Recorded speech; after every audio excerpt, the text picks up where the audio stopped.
Hello, it's me, Natalie, the Good Shepherd, here on my small hobby farm, and today I'm going to read Chapter 5, Hereafter by Hudson.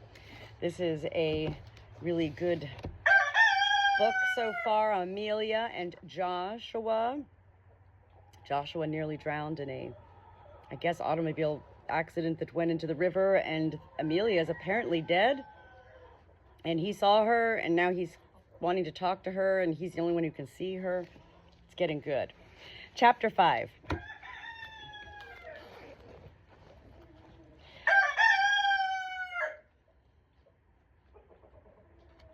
Hours can pass like years when you wait impatiently for something, especially something you crave and dread in equal measure. What I craved in a manner so intensely I nearly ached from it was to see Joshua's face and to hear his voice. Wandering and dreaming of him, I'd never imagined Joshua would be able to see me and talk to me again, much less that he would want to. I hadn't anticipated how much I would want it too. How much my longing to be seen, and specifically by him, would intensify each time I was. But seeing him again meant telling him the truth. Sitting on the riverbank after Joshua left, I felt certain I wouldn't be able to lie to him the next day. Not if my completely ridiculous behavior on the bridge proved any indication of my ability to deceive him. If I saw him in the park and we spoke, I would undoubtedly tell him everything, what I'd seen under the water and what I really was, which in turn would undoubtedly drive him away from me. So even if I went to the park, I probably wouldn't see him again afterward. Presuming this, I had to ask myself, what would hurt worse? The numb loneliness of invisibility or the aching loneliness of an outright rejection from the living world? I knew the awful boundaries and depths of the former, but I had no idea how excruciating the latter could and likely would be. Following this line of reasoning, I came to a decision about my course of action the next day. I wouldn't go. I would hide. I would protect my dead heart from anything worse than numbness. And I would probably feel miserable about it for years. I lay my arms across my knees in a posture of defeat. That's when something made my head jerk upward and then made me jump up into a crouch on the grass. At first, I couldn't be sure what made me react this way. When I tried to glean some clue from my surroundings, I noticed that the sun had nearly set while I sat feeling sorry for myself. It threw a fiery glow across the water and cast deep shadows into the woods. Yet it wasn't the dying sunlight that had frightened me. It was instead the thing that contrasted so sharply with the burning light of the sunset. A bitterly cold wind that now lashed across my bare legs and through my hair. I'd been experiencing so many unexpected sensations lately that perhaps I shouldn't have been so alarmed by the wind, but I was. Late summer was not the season for a freezing wind. Worse, nothing around me had ruffled in the wind. Not the tall grass on the bank or the needles of the nearby pines. The wind came from the wrong direction, too. It didn't blow off the water behind me or down the wide alley that the river made through the woods. It came directly from the shadowed tree line in front of me. Realizing all of this, I actually felt the hairs on my arms stand on end. I couldn't help but raise my forearm to stare at the goosebumps there, marveling at the revival of my long-dead fight-or-flight response. Without warning, the wind became a gale, whipping my hair across my face and obscuring my vision. I stumbled backward, knocked off balance by its force. It howled out from the trees, and my hands flew up to protect my ears from the sound. Then, just as suddenly as it had appeared, the wind stopped. The bank became deathly still. My hands still covered my ears, and I'd unknowingly squeezed my eyes tightly shut. I'd curled almost completely over, clutching my bent knees together with my elbows. "Hello, Amelia." A male voice floated silkily out from the tree line. I remained curled over and opened only one eye, refusing to believe I could actually hear someone speaking directly to me, someone other than Joshua. "Do you hear me, Amelia?" I opened the other eye and straightened myself slowly, still keeping my hands over my ears as if they afforded me some protection from this stranger's voice. I couldn't seem to force my vocal cords to work. He sighed impatiently, obviously waiting for me to provide him with an answer. "Really, Amelia? You're being terribly rude." Excuse me?" I managed to stammer. The owner of the voice clicked his tongue in admonishment. "Still rude." His tone broke through the terrified frost that had begun to creep over my skin. I felt myself flush with the warmth of anger, as though I were able to blush from fury. "You can see me, but I can't see you? Don't you find that a little rude?" I demanded. He laughed, a smooth sound that didn't do much to dispel the skin-crawling feeling. "Oh, I suppose I could remedy that problem if you wish." The tree branches directly in front of me stirred as something crept out from behind them. I could tell that whoever the speaker was, he moved deliberately, possibly to put me at ease and keep me from bolting from this place. It wasn't a very effective tactic because I could feel the twitch of impending flight in my muscles. Before I made the final decision to run, however, the owner of the voice stepped out of the gloom of the woods and into what little sunlight still filled the bank. I knew instantly that he wasn't a living being, although at first I wasn't sure why. As I stared open-mouthed at him, another action he would likely find rude, I noted all the details of his appearance. He looked about my age, or maybe just a few years older, but he wore strange, wild clothing, an unbuttoned black shirt, its sleeves rolled up to reveal metal cuffs on both his wrists, impossibly tight jeans slung low on his hips, and several necklaces bunched together on his bare chest. Beneath the ashy blonde hair that fell in messy curls to his shoulders, he looked terribly pale, as if someone had scrubbed all the color from his face. Despite his pallor, I supposed you might call him handsome, sexy even. The contrast of his skin against the darkness, however, gave away his otherworldliness. His skin was too bright, too unaffected by the dying sunlight. It had its own, nearly imperceptible glow in the dark, reflecting neither sunlight nor moonlight, but illuminated by his very nature. Like a black and white photograph that had been given a slight sheen and then centered in front of the darkened scenery. Out of the place and otherworldly, just like me. "What are you?" I breathed. "You know exactly what I am." "I am what you are." "The better question, Amelia, is, who am I?" He halted his approach, folded his arms over his bare chest, and smirked at me. So I was right. He was a ghost. A ghost of whom I wasn't growing any fonder. I threw back my shoulders and raised my head high. "I don't think I'm really interested, but thanks anyway." "Funny girl, of course you're interested. And why is that?" I said. "Because I'm the first of your kind you've ever seen." I stifled a gasp. How could he know that? I thought briefly of retorting that it didn't matter anyway because he certainly wasn't the first person to see me. Yet some protective instinct told me to not mention Joshua. "All right, lady, you're okay. She just laid an egg. Little lady just laid an egg right here. I know. Hey, Starla says, what's going on?" And now everybody's going to go crazy here. Okay. The other ghost was too sharp. He noticed my pause and narrowed his eyes. "I can understand your shock, Amelia. I've been watching you for years, keeping my distance. You've never seen me, and I've never noticed you encounter any of our kind, unless you've been sneaking around behind my back." He smiled, showing off a slightly chipped front tooth. The effect would have been charming were he not so creepy. "But how do you know my name?" I asked. "Well," he said, "you spent a lot of time screaming it in the living, didn't you?" I felt myself retch. This ghost, this dead thing, had been watching me for years? If so, then all of my private moments had been exposed to him, shared with him? I came to another quick conclusion. If he'd been watching me, then he'd let me wander, utterly lost and alone, for God knows how long. He'd left me without a guide or a friend, amusing himself with my humiliation and loneliness. How cruel did someone have to be to silently watch another suffering for so long? Anger sparked within me, glowing like a small coal in my core. I found myself suddenly grateful for the implication that this ghost apparently hadn't seen Joshua and me together. "Why haven't I ever seen you?" I tried to speak evenly, carefully choosing my words to reveal as little as possible. "Well," he said, "you've always been too lost, too blind, to know I was there, sometimes right at your side. Except for those odd times when you disappeared all at once and I had to hunt for you afterward." I exhaled quietly in relief. He couldn't follow me into my nightmares. Strange that I would now appreciate the solitude they afforded me. Luckily, he didn't notice my change in expression, but instead continued to explain himself.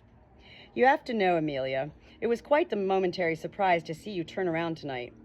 You see, the wind you just felt is, well, a kind of supernatural announcement of my entrance. My calling card, perhaps." He smiled almost proudly. You've always been too unaware to feel the wind, just as you've never seen me before. But now, you do. Yes, I said flatly, now I do. He sighed. Then I'm obviously left with a dilemma. He paused, apparently waiting for some sort of audience participation from me. I stared at him in silence, willing myself not to glare outright. My dilemma, Amelia, is a complex one. What do I do with you now? I winced. What do you mean? He sighed again, intentionally drawing out the drama of the moment. I've grown pretty fond of watching you stumble along, but now that you're awake and aware, I can't really let you wander around anymore. Rules are rules, so like I said, what exactly do I do with you now? I resisted a strong urge to scream at him that he wouldn't be doing anything with me, ever!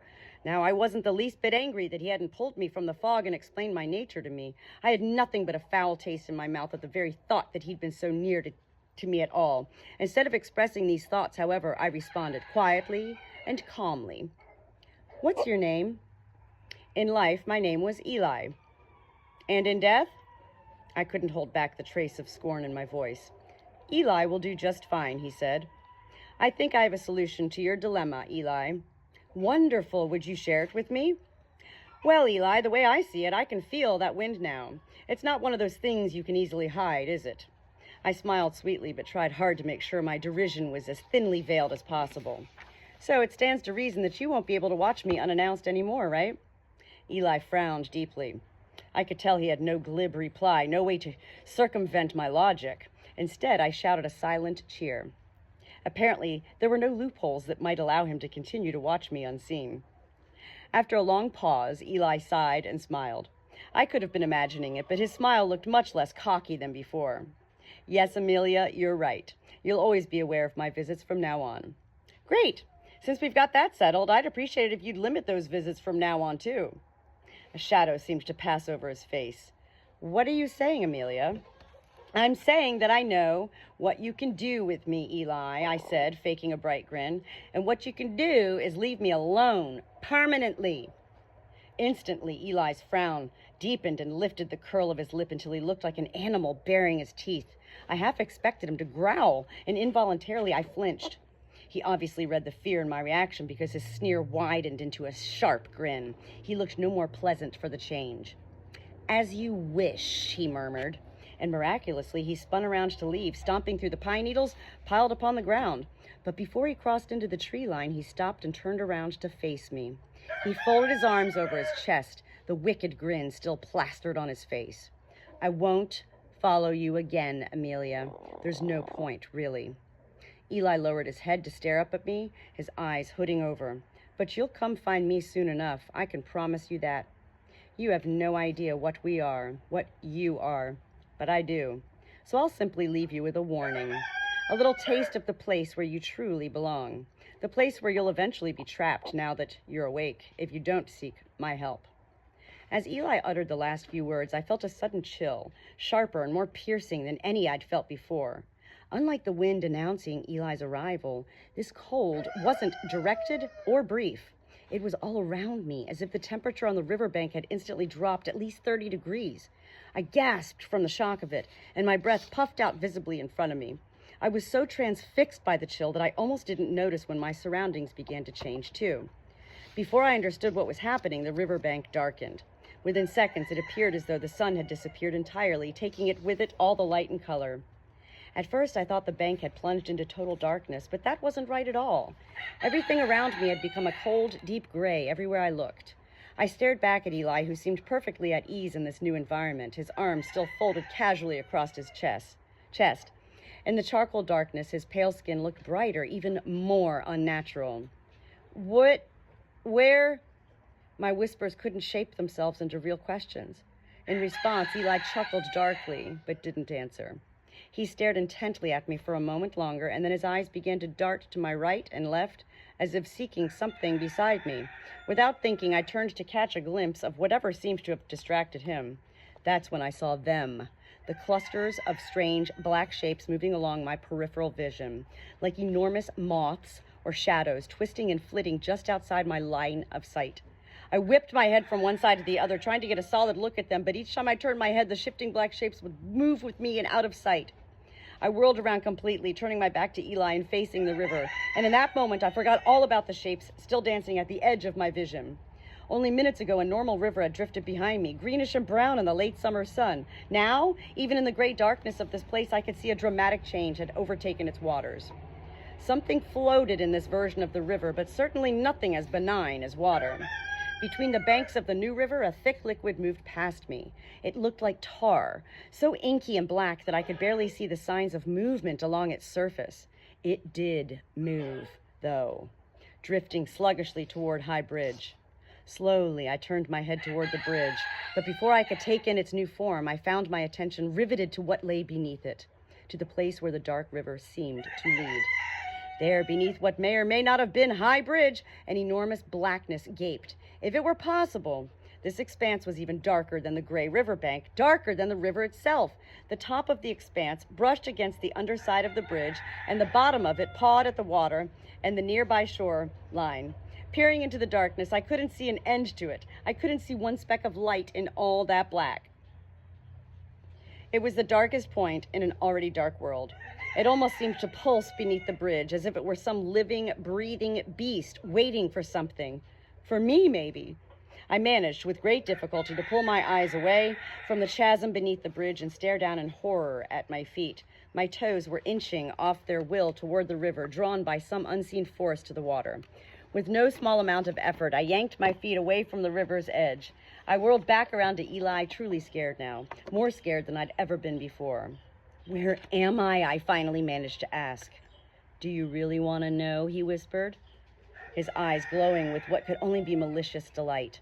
I nodded mechanically. In reply, Eli rolled his head around, gesturing to our bleak surroundings. "This is part of the hereafter, Amelia." "Listen, she said no. Yellowleg, she said no. This is where dead spirits are supposed to go. While you were lost, I kept you safe from this place. But now only one thing can keep you from ending up here forever." I raised one eyebrow. I had a feeling I knew that one thing was. He confirmed my suspicions as he went on. "Without me, Amelia," Eli insisted, "you'll be trapped. Without me, you'll spend eternity here, unable to move between worlds at will.